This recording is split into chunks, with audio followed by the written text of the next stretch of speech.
Namaskar. Hello and welcome to PGurus channel. I'm your host Sree Iyer. Joining me today is again Savio Rodrigues, my good friend from Goa Chronicle, and we're going to talk about an Indian Christian perspective and view on the Ram Mandir. Let's welcome Savio Rodrigues. But before that, may I request all of you to like this video, and if you have not already subscribed to our channel, do subscribe. We now have a new adversary, the people who don't like what we told about what is happening in Maldives. So there are more arrows being directed at us. Therefore, the more likes at the beginning, the better chance this one has of going viral. So let's welcome Savio Rodrigues. Savio, namaskar and welcome to PGurus channel. Namaskaram. Jai Shri Ram, Sree Iyer. Jai Shri Ram, Savio, and you look very nice, resplendent in a chandan. And I'm going to let you take the floor and talk to us a little bit about, see, Goa is an island of different cultures. I've seen Goa transform from 1983, from my first visit to Goa, where there was a significant amount of Portuguese influence, to a next visit 20 years later, where I found that it was much more mainstream. So there is a subtle change that has happened in Goa. Be that as it may, I mean, this is what change is all about. Talk to us a little bit about how things are playing out in Goa. Over to you. See, the most important aspect of what is happening, not only in Goa, but around the country, leading up to the Pran Pratishta of the Ram Mandir, is the fact that India is rising as Bharat. And with Bhagwan Ram returning back to Ayodhya after over 500 years, there is a new energy, there is a new vibrancy, and there's definitely more cohesiveness amongst every single Bharatiya to watch and to see how India is going to rise as Bharat. And that's the most important aspect. For me as an Indian Christian, I'm extremely delighted to see the joy, to see the devotion, to see the dedication in my sisters and brothers from the Hindu community. Eventually, we all have our Indic roots, and whether we follow a particular form of spirituality or whether we follow a particular form of religion or beliefs, in the end, we are all sons and daughters of Bharat Mata. And that is essentially what the resurgence of the Sanatan Dharma in India is all about. And as a follower of Sanatan Dharma, I believe it is very important for every one of us to accept the karma in our life and to live our life via dharma, which is essentially what Sanatan Dharma is to look and find the God within you and accept the God around you. Now, with this revival, the resurgence of Hindu Dharma in India, you are seeing that many people, people from different faiths, are understanding that it was not only religious, it is also cultural, it is also spiritual, and therefore, as a nation, we must stand up and celebrate the Pran Pratishta happening at Ayodhya Ram Mandir. And therefore, as an Indian Christian, I'm I'm out standing up and will continue to stand up for our Indic faith, for Sanatana Dharma, primarily because that's what a son of Bharat Mata should do and will always do. Thank you, Savio. The ethos of India is defined by Ram's Rajya, or his rule, and it's about talking about what is just. How do you take care of your subjects? How do you administer a country? We don't even know how many years he ruled, but we know that it was a long time. Longevity was more. In fact, it is believed that Sri Ram was at least 7 feet tall. And be that as it may, the attempt to try and recreate that feeling that this is what it was, this is what India was, and let's try and get back to our roots. So we are going back to leap forward in terms of like culture and in terms of how we should be conducting ourselves. So this way of life, see, after all, it is Sanatana Dharma. It's not a religion. It's a way of life. This differentiation that needs to happen is still kind of, people are still getting used to it, thanks to Mandal Commission and the way the politics evolved after 90s. Savio, George Fernandez could stand from Bihar. He was in jail and he won his seat. Okay, can you imagine that happening today? This is where we are, and that's why. Yeah, go ahead.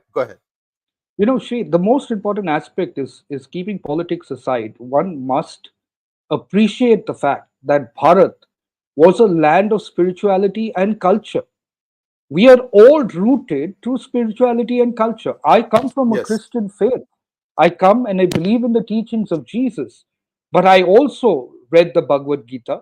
I understand the nuances and the merits and the implications of the stories in the Ramayana and the Mahabharata, and there are wonderful lessons to life. They are actually, I've always believed, when I looked at conflict, because I'm a student of conflict and religion, and I looked at conflict all around the world, and you realize that the Western philosophy and the Western culture has been of conflict resolution, or to resolve a conflict, which is actually a cure rather than a prevention. But right. Sanatan Dharma is really about conflict avoidance.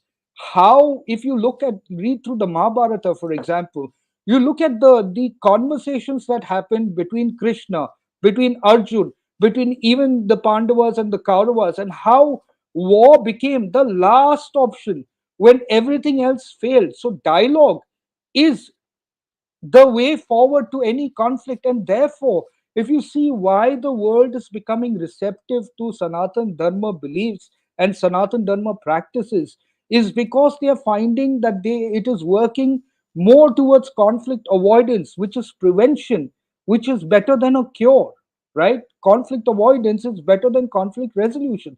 So when you read the Ramayana, for example, and you look and read about Ravan, which is the negative character in the Ramayana, he was actually a very learned man, a very very educated man, a very spiritual man, and a devotee of Shiva. Yet the choices that he made, the part away from dharma which he moved, led him to the conflict which happened with Ram and Lakshman. And that's really the essence of what life is really all about. It's about understanding your purpose, your dharma, and the karma that you carry with you, and how you work towards, you know, connecting with the universal consciousness that exists, because all of us are really a part of a universal consciousness. We are all there for a purpose, and that purpose has to be attained. And it's so beautifully and so wonderfully explained in the Bhagavad Gita. It's something similar I feel when I read the Bible as well. So the point is, should we have divisions amongst us, when at the end of the day, humanity is the core essence of Sanatan Dharma, an ability for us to live cohesively as people of different caste, different creed, different bodily structure, together, living out our karma and living out and doing our dharma. Why should it be so difficult? Why is it that we have learned from the Western world that you only have to find differences? Let's take India, Bharat, for example. When it was Bharat, there were different schools of thought that existed. There was different schools of beliefs that existed in Sanatan Dharma, and most of whatever is teaching is in Sanatan Dharma is not dogmatic. It's not bigoted.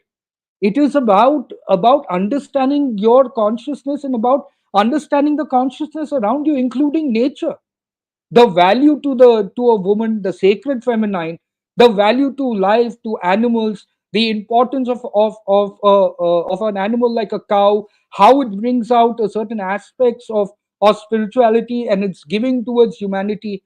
Those are essences and learnings that are very important for us today in our day to day life. And many people sometimes who don't understand Sanatan Dharma mock it and consider it to be ritualistic. but it's not ritualistic. There is a science, there's an ancient science behind it that allows for us to connect and be one with creation. And that's the beauty of Sanatan Dharma. So today, after 500 years, when you have Bhagwan Ram returning to Ayodhya, it is symbolic. It is symbolic of the rise and the recapturing of the belief system that Bharat held strong for many, many centuries.